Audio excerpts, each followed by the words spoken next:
Hello friends, మీ అందరికీ మరోసారి స్వాగతం.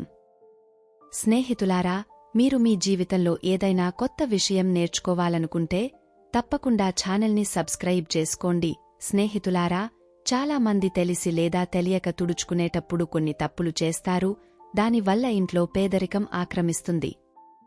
సంపద ప్రవహించే బదులు సంపద నష్టం కలుగుతుంది. మిత్రులారా, మత గ్రంథాలు, విధాన సూత్రాలు వంటి వాస్తు శాస్త్రం మానవ జీవితానికి సంబంధించిన తగిన సమాచారాన్ని అందించిన గ్రంథం.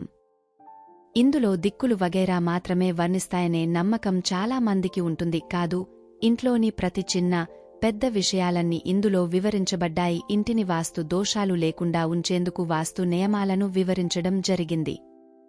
వాస్తు దోషాలు ఉన్న ఇంటి వల్ల ఇంట్లోని వారి జీవితంలో ఇబ్బందులు మొదలవుతాయని చెబుతారు. ఇంట్లో నివసించే వారు చేసే చిన్న చిన్న పొరపాట్లు కూడా ఇంట్లో వాస్తు దోషాలు ఏర్పడటానికి కారణం. దీని ఫలితంగా జీవితంలో సమస్యలను ఎదుర్కోవలసి వస్తుంది. ఈ పొరపాట్లలో ఒకటి కొన్నిసార్లు ఇంటి పరిశుభ్రతకు సంబంధించినది. స్నేహితులారా, శుభ్రమైన ఇల్లు మీ ఇంట్లో లక్ష్మీదేవి ఉంటుందనడానికి సంకేతం. శుభ్రత లేని ఇంట్లో లక్ష్మీదేవి ఎప్పుడూ నివసించదు. ఇంట్లో పేదరికం, కష్టాలు నిత్యం చూస్తుంటాడు. మిత్రులారా, ఐశ్వర్యానికి అధిదేవత అయిన లక్ష్మీదేవి కొలువై ఉంటుంది.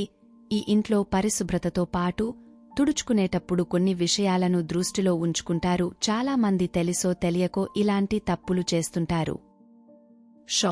ఇది కారణంగా పేదరికం ఇంట్లో నివాసం పడుతుంది.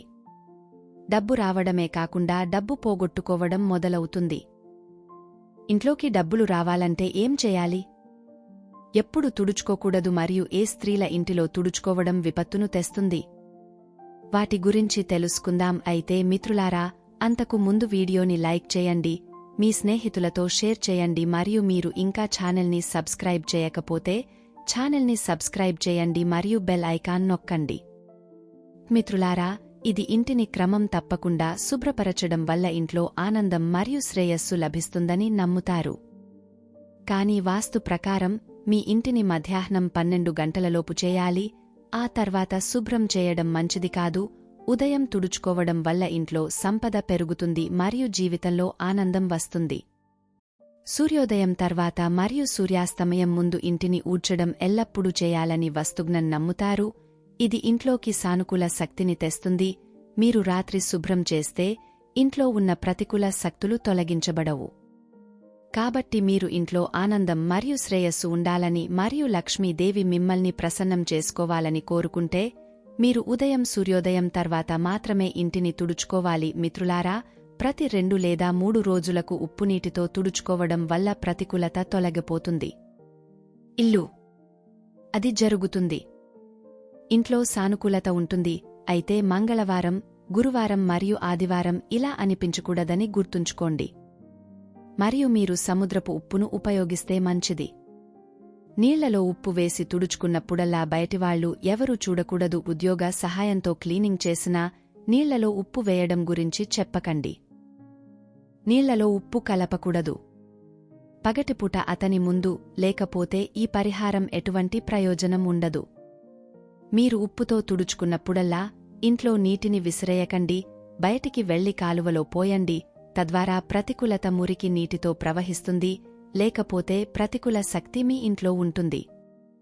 ఉప్పు ఉంటే నీరు, ఇంటిని తుడుచుకోవడం సాధ్యం కాకపోతే గాజు గిన్నెలో ఉప్పు ఉంచి కొన్ని రోజులకొకసారి మారుస్తూ ఉండండి. ఇలా చేయడం వల్ల ఇంట్లోని వాస్తు దోషాలు కూడా తొలగిపోతాయి. స్నేహితులు, పిల్లలు భగవంతుని స్వరూపం. వారు చేస్తారు. ఎలాంటి అమానవీయ గుణాలు లేవు. గ్రంథాలలో పిల్లలను సంపద కంటే ముఖ్యమైనవిగా భావిస్తారు. కాని కొంతమంది కొన్నిసార్లు బలవంతం మరియు కొన్నిసార్లు ఉద్దేశపూర్వకంగా చిన్న పిల్లలను స్వీపింగ్ చేసేలా చేస్తారు. దీనివల్ల లక్ష్మీదేవి ఆగ్రహించి ఇంటి నుండి వెళ్లిపోతుంది. మీకు ఏదైనా సమస్య ఉంటే మీరు ఈ పనిని మీ స్నేహితుడు లేదా కుటుంబ సభ్యుల ద్వారా చేయవచ్చు. కాని పొరపాటున కూడా పిల్లలను స్వీపింగ్ చేయవద్దు. గరుడ పురాణం ప్రకారం ఇది లక్ష్మీదేవికి మరింత ఆశీర్వాదాలను తెస్తుంది. మిత్రులారా, కొన్నిసార్లు మాప్ నీటిలో ఉప్పుకు బదులుగా పటికను చేర్చవచ్చు లేదా కొన్ని వేప ఆకులను తీసుకుని ఒక పాత్రలో నీరు వేసి వాటిని మరిగించవచ్చు. నీరు మరిగిన తర్వాత ఆకులను తీసివేసి వాటిని విసిరి ఒక గ్లాసు నీరు తీసుకుని మాపింగ్ బకెట్లో పోయాలి. ఈ వేప కలిపిన నీటితో తుడుపు కర్రను తుడవండి. వారానికి ఒకసారి ఇలా చేయండి. నన్ను నమ్మండి, లక్ష్మీదేవి మీ ఇంట్లో నివసిస్తుంది. ఎందుకంటే వేపలో అనేక దివ్య శక్తులు ఉంటాయి. వేప ఆకులతో కూడిన నీరు కేతువు, శనిగ్రహాల వల్ల కలిగే సమస్యలను దూరం చేస్తుందని, ఇంట్లోని రోగాలను దూరం చేస్తుందని చెబుతారు. వేప అన్ని వ్యాధులకు మందు అంటారు. వేప ఆకులలో అనేక ఔషధ గుణాలు ఉన్నాయి. ఇది క్రిములను మరియు ప్రతికూల శక్తిని నాశనం చేస్తుంది. మిత్రులారా, వాస్తు శాస్త్రం ప్రకారం వారానికి ఒకసారి గురువారం నాడు మాపింగ్ చేయకూడదు.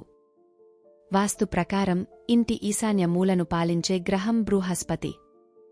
గురువారం నాడు ఇంట్లోని ఈ మూలకు తుడుచుకోవడం వల్ల గురుగ్రహం అపవిత్రతను కలిగిస్తుంది. ఒక వ్యక్తి ఎప్పుడూ అదృష్టాన్ని పొందలేడు. అందువల్ల గురువారం నాడు మాపింగ్ అన్ని ఖర్చులు వద్ద నివారించాలి. గురువు బలహీనంగా ఉన్నప్పుడు మతపరమైన కార్యకలాపాల నుండి వ్యక్తి తన మనస్సును కోల్పోతాడని చెబుతారు.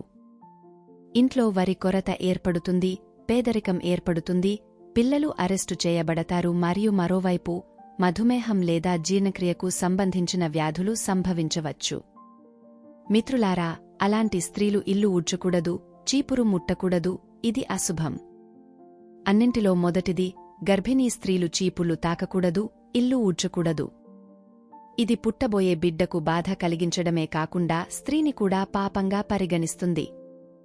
వైదిక దృష్టితో చూసినా చీపురు వాడినప్పుడు శరీరంలో టెన్షన్ పెరుగుతుంది.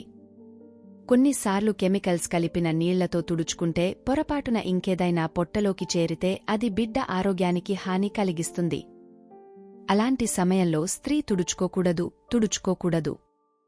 ఆయుర్వేదం ప్రకారం అటువంటి సమయాల్లో యోగా చేయడం సరైనదని భావిస్తారు. అనారోగ్యంతో ఉన్న వ్యక్తి చీపురు ఊడ్చకూడదు. అనారోగ్యంతో ఉన్న స్త్రీ ఈ సమయంలో చీపురును కూడా తాకకూడదు. అటువంటి పరిస్థితిలో చీపురు తుడుచుకోవడం లేదా తాకడం పాపంగా పరిగణించబడుతుంది. చీపురు తుడుచుకోవడానికి తగినంత శక్తి అవసరం, కాబట్టి అనారోగ్యంతో ఉన్న వ్యక్తి తుడుచుకోకూడదు. శారీరకంగా దృఢంగా ఉన్నప్పుడే ఊడ్చాలి. అనారోగ్యంతో ఉన్న వ్యక్తిని ఊడ్చివేయడం వల్ల ఇంట్లోని వరికోతలు పోతాయి. సంపద మరియు ఆస్తి క్రమంగా క్షీణించడం ప్రారంభమవుతుంది. బహిష్టు సమయంలో కూడా స్త్రీలు ఇల్లు ఊడ్చకూడదు. మొదటిగా, గ్రంథాలలో అటువంటి సమయంలో పూజ చేయడం లేదా దేవుని విగ్రహాన్ని తాకడం నిషేధించబడింది మరియు చీపురు లక్ష్మీదేవికి చిహ్నం. అందుకని ఇంట్లో చీపురు ఊడ్చేటప్పుడు మరియు ఉంచేటప్పుడు కొన్ని నియమాలను గుర్తుంచుకోవడం చాలా ముఖ్యం. ఈ విషయాలను నిర్లక్ష్యం చేస్తే లక్ష్మీదేవి కోపించి వెళ్లిపోతుంది. భోజనాల గదిలో చీపురు పెట్టకూడదని, వంటగదిలో ఉంచితే ఇంట్లోని తిండి గింజలు త్వరగా తగ్గిపోతాయని ఒక నమ్మకం. అంతేకాకుండా ఆరోగ్య సంబంధిత సమస్యలను కూడా ఎదుర్కోవలసి ఉంటుంది. రాత్రిపూట ఇంటి బయట చీపురు పెట్టుకోవడం వల్ల ప్రతికూల శక్తులు ఇంట్లోకి రాకుండా ఉంటాయి. రాత్రిపూట మాత్రమే ఈ పని చేయండి. పగలు చీపురు ఇంట్లో దాచండి. ఎవ్వరూ ఇంటి నుండి బయటకు వచ్చిన వెంటనే ఇంటిని ఊడ్చకూడదు. అలా చేయడం వైఫల్యానికి దారితీస్తుంది. ఇంటిని ఊడ్చడం వల్ల మురికి మరియు ప్రతికూలత తొలగిపోతుంది. ఇది ఆరోగ్య కోణం నుండి కూడా అనేక ప్రయోజనాలను కలిగి ఉంది. మీ కోపాన్ని నియంత్రించుకోవడానికి ఉత్తమ మార్గం ఇంటిని ఊడ్చడం ప్రారంభించడం. మీకు ఏదైనా కోపం వచ్చినప్పుడు మీ కోపాన్ని వదిలించుకోవడానికి మీ ఇంటిని శుభ్రం చేయడం ప్రారంభించండి. కొంతకాలం తర్వాత మీరు మనశ్శాంతి పొందడం ప్రారంభిస్తారు. మీ నివాస స్థలం మురికిగా ఉంటే మీ దృష్టి మరల్చబడుతూ ఉంటుంది. శుభ్రమైన మరియు శుభ్రమైన ఇల్లు మిమ్మల్ని సానుకూల మనస్తత్వం వైపు నెట్టివేస్తుంది. ఇది జీవితంలో మీ లక్షణాలపై దృష్టి పెట్టడంలో మీకు సహాయపడుతుంది. ఊబకాయంతో బాధపడేవారు ఖచ్చితంగా అడగాలి. తుడుచుకునేటప్పుడు మనం ముందుకు వంగినప్పుడు అది మన కడుపు మరియు నడుముకు వ్యాయామం చేస్తుంది మరియు ఈ భాగాలలో స్థూలకాయాన్ని తగ్గిస్తుంది. ఈరోజు కూడా అంతే ఫ్రెండ్స్. ఈ వీడియో మీకు నచ్చితే వీడియో మీకు నచ్చుతుంది. దయచేసి దీన్ని మీ స్నేహితులతో భాగస్వామ్యం చేయండి మరియు ఛానల్ని సబ్స్క్రైబ్ చేయండి మరియు బెల్ చిహ్నాన్ని నొక్కండి. తద్వారా మీరు ముందుగా రాబోయే నాలెడ్జ్ వీడియోను పొందుతారు. వీడియో చూసినందుకు ధన్యవాదాలు.